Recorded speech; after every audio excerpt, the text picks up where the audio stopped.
کہ جو زمین میں فساد مچاتے ہیں، تمام مفسرین کے نزدیک اس سے مراد ڈاکو لوگ ہیں، تو ان کی سزا ہے یقتلوا او یصلبوا، ان کو قتل کیا جائے، ان کو سولی پہ لٹکایا جائے، ان کے دائیں اور بائیں، دایاں ہاتھ اور بایاں پاؤں کاٹا جائے۔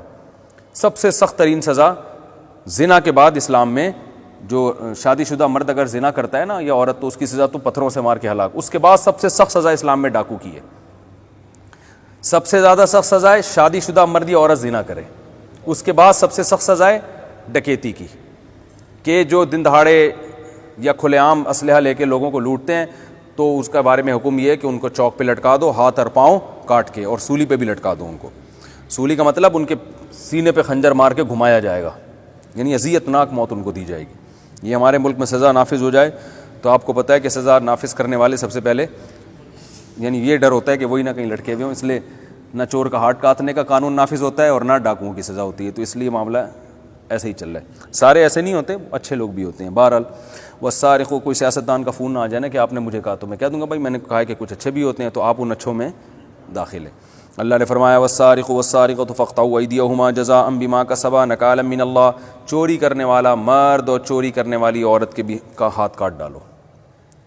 یہ ایک ایسی سزا ہے جو غیر مسلموں کو سمجھ میں نہیں آتی، کہ یار ایک آدمی نے چوری کی ہے، پیسے چرائے ہیں نا، 5,000 چرا لیے، 10,000، ہاتھ کروڑوں روپے کا، آپ اس کا ہاتھ کاٹ رہے ہو، تو یہ ان کی سمجھ میں نہیں آتا۔ تو اللہ کا قانون ہے، سمجھ میں آئے نہ آئے فالو کرنا۔ یہ ہاتھ بنایا کس نے بھائی؟ اللہ نے بنایا۔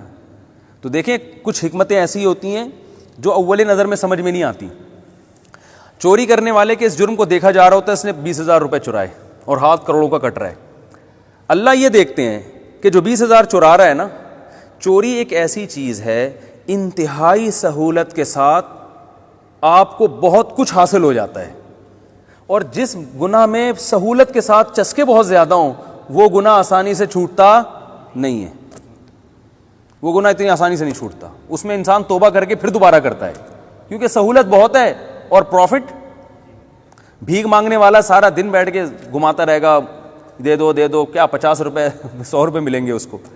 چوری کرنے والا کیا کرتا ہے؟ آپ کی پینٹ میں ہاتھ ڈالا، نکالا اپنی پینٹ میں، گھر جا کے بس گننے کی ٹینشن ہے کہ کتنے آئے، چھکا کتنے کا لگا، اتنے کا لگا، پھر باہر نکلا، کیونکہ چوری کے مواقع انسان کے پاس اتنے زیادہ ہوتے ہیں کہ اس کو 100% کنٹرول کرنا ممکن نہیں ہے۔ تو اس لیے اسلام نے حکم دیا، دیکھیں ہم ظاہر کے مکلف ہیں نا، 100 میں ایسے لوگ بھی ہوتے ہیں جو پکی توبہ کر لیں، لیکن اسلام نے کیا کہ قانون اکثریت کو دیکھ کے بنایا جاتا ہے، 2-4 کو دیکھ کے نہیں بنایا جاتا۔ تو اللہ نے حکم دیا کہ بھائی یہ جس نے یہ کام کیا ہے نا، گواہوں سے ثابت ہو جائے تو اس کا ہاتھ کیا کر دو؟ کاٹ دو۔ جیسے ڈاکو اگر بندوق سے موبائل چھینتے ہوئے پکڑا جائے، موبائل 1 لاکھ کا ہے اور ڈاکو جو انسان ہے وہ تو کروڑوں روپے کا ہے، لیکن اللہ نے حکم دیا اس کو چوک پہ لٹکا کے مار دو۔ یہ حکم دیا نا، وہاں بھی یہ اشکال ہوتا ہے، یار یہ 1 لاکھ کا موبائل چوری نہیں، چھین رہا ہے گن پوائنٹ پہ، اور آپ اس کو لٹکا رہے ہیں، بھائی فساد مچا رہا ہے زمین میں۔ یہ تو 1 لاکھ کا 1 کروڑ کا بھی ہو سکتا تھا، اور وہ جان جو ہے 1 لاکھ 10 ہزار کی خاطر جو پتہ نہیں کتنے بندوں کو مار چکا ہوگا اور آئندہ کتنوں کو مارے گا۔ تو آپ یہ نہیں دیکھیں کہ کتنی ویلیو کی چیز خرید رہا ہے، یہ دیکھیں زمین میں اس کی وجہ سے فساد کتنا ہو رہا ہے، اس لیے اس کو مارو، قتل کرو اس کو۔ آپ نہ کریں، گورنمنٹ کرے گی۔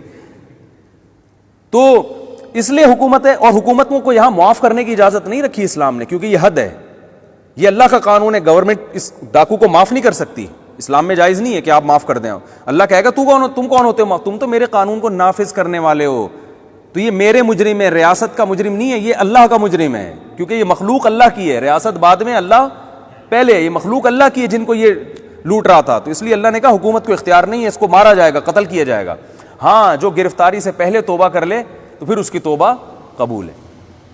تو اسی طرح چور کے بارے میں بھی اللہ چونکہ زیادہ جانتے ہیں انسانوں کے حالات کو، چور بڑے آرام سے لوگوں کے لاکھوں روپے کا نقصان کرتا ہے، اور خفیہ طریقے سے چوری کرتا ہے، پتہ بھی نہیں چلتا کہ کس نے کیا ہے، رقمیں ضائع ہو رہی ہیں، آج یہاں سے، آج وہاں سے، آج وہاں سے۔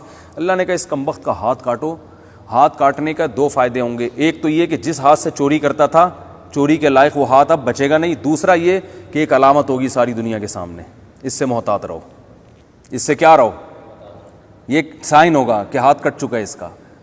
کیونکہ اب کیا ہے کہ کیونکہ اللہ لوگوں کی جان اور مال کی حفاظت کرنا چاہتے ہیں نا. اب سوال پیدا ہوتا ہے اللہ تو غفور الرحیم ہے تو بھائی اللہ غفور الرحیم ہے تو اللہ رحیم ان مخلوق کے لیے بھی تو ہے نا جن کی جیبیں کٹ رہی ہیں. ان پر رحمت کا تقاضا یہ کہ اس کمبخت کا ہاتھ کٹے, ٹھیک ہے نا, تاکہ ان کی جان اور مال محفوظ ہو. اس پر رحمت کا تقاضا یہ کہ اگر تم توبہ کر لیتے ہو آخرت میں کوئی مواخذہ نہیں ہوگا. تو آخرت میں اللہ نہیں پکڑے گا اس کو اگر یہ توبہ کر لیتا ہے, لیکن دنیا میں ہاتھ کٹے گا بھائی. سمجھ میں آ رہی ہے بات؟ کیونکہ دنیا پہ دنیا کے قانون نافذ. دنیا میں ہم نہیں دیکھ سکتے کہ یہ دل سے توبہ کی ہے یا اوپر سے توبہ کی ہے, اور اگر دل سے کی ہے تو یہ توبہ پر قائم رہے گا کہ بھی نہیں رہے گا. مجھے ایک صاحب نے کہا کہ ہمارے ایک ملازم ہے 3-4 دفعہ چوری کرتے ہوئے پکڑا گیا ہے. جب بھی پکڑا جاتا ہے کہہ رہا ہے میں سچی توبہ میں نے کر لی ہے, اور وہ پھر مجھے قرآن کی آیتیں بھی سناتا ہے جو سچی توبہ کر لیتے ہیں اللہ ان کے گناہ معاف کر دیتا ہے. میں نے کہا بے شک اللہ گناہ معاف کرتا ہے, لیکن سچی کی ہے یا نہیں کی ہے یہ اللہ کو پتہ ہے, آپ کو نہیں پتہ. دوسری بات, سچی کی بھی ہو تو اس توبہ پر قائم رہے گا کہ نہیں رہے گا یہ بھی اللہ کو پتہ ہے, آپ کو نہیں پتہ. تو آپ اس سے کہیں یا تو اللہ کی طرف سے کوئی پرچہ لا کے مجھے دکھا دو کہ جب تم نے توبہ کی تھی تو واقعی سچی مچی کی تھی, تو اللہ کی طرف سے اگر کوئی ایسی وہ تحریر مل جاتی ہے تو میں معاف کر دوں گا, اور نہیں ملتی تو آپ جاب سے کک آؤٹ. پتلی گلی سے یہاں سے کیا کرو, نکلو. یہ ایک کمپنی ہے, یہ فری پھوکٹ کے یہاں چیزیں نہیں پڑی ہوئی کہ جو جائے جو چیز اٹھا کے اپنے ماموں کے گھر لے جائے. لیپ ٹاپ ماموں کے گھر جا رہا ہے اور وہ چاچو کے گھر جا رہا ہے, اور جناب وہ موبائل پھپھو کے گھر لے گئے تھے اور باس کا جو ہے وہ پیسے پڑے ہوئے تھے تو وہ اٹھا کے صدقے میں ڈالتے, پتہ نہیں کیا کیا چل رہا ہوتا ہے نا. تو اس لیے اسلام نے لوگوں کے جان اور مال کی حفاظت کے لیے قانون بنایا کہ بھائی ڈاکو پکڑا جائے اڑا دو, کوئی پتھر سے نہ مارے میرے دیوانے کو, بم کا زمانہ ہے اڑا دو سالے کو. ٹھیک ہے نا.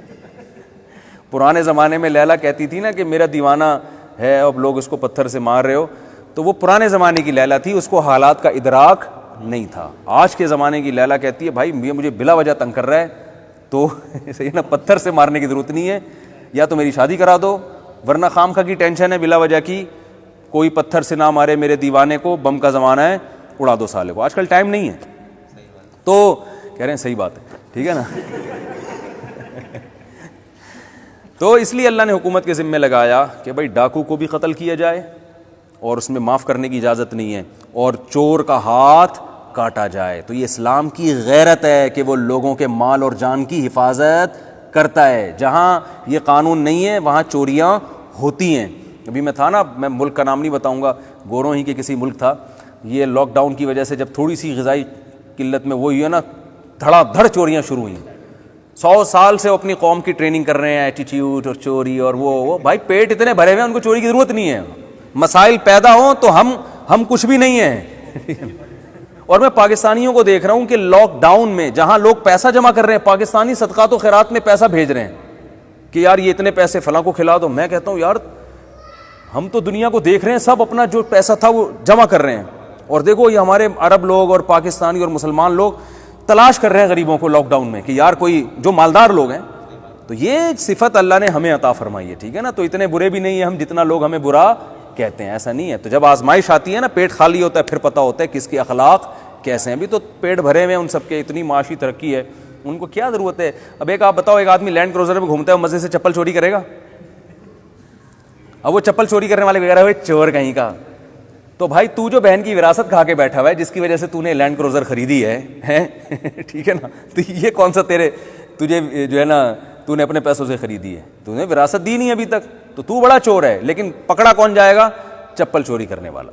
تو مارکیٹ میں یہ چلے تو آخرت میں پتہ چلے گا کون بڑا چور ہے اور کون چھوٹا چور ہے. تو اس لیے اللہ نے فرمایا والسارق والسارقۃ فاقطعوا ایدیہما, چوری کرنے والا مرد ہو یا عورت ان کے ہاتھ کاٹ ڈالو, جزاء بما کسبا نکالا من اللہ واللہ عزیز حکیم. فمن تاب من بعد ظلمہ واصلح, جو ظلم کے بعد توبہ کر لے اور آئندہ کے لیے اصلاح کر لے تو اللہ غفور الرحیم ہے. تو یعنی آخرت میں اس سے مواخذہ نہیں ہوگا. اور یہ بھی ہے کہ جب کسی پر ایک دفعہ حد جاری ہو جائے, سزا مل جائے, تو پھر اس کو تانا دینا جائز نہیں. اب ہاتھ کٹا ہوا ہے تو آپ تانا نہیں دے سکتے, ابے تو چوری کر کے تیرا ہاتھ کٹا ہے, یہ پھر ظلم ہے. اس میں حدیث میں آتا ہے اگر تم اس کی مصیبت پہ خوش ہوگے, اس بات کا امکان ہے کہ اللہ اسے بری کر دے اور تمہیں اس مصیبت میں مبتلا کر دے. تو اس کی اجازت نہیں ہے.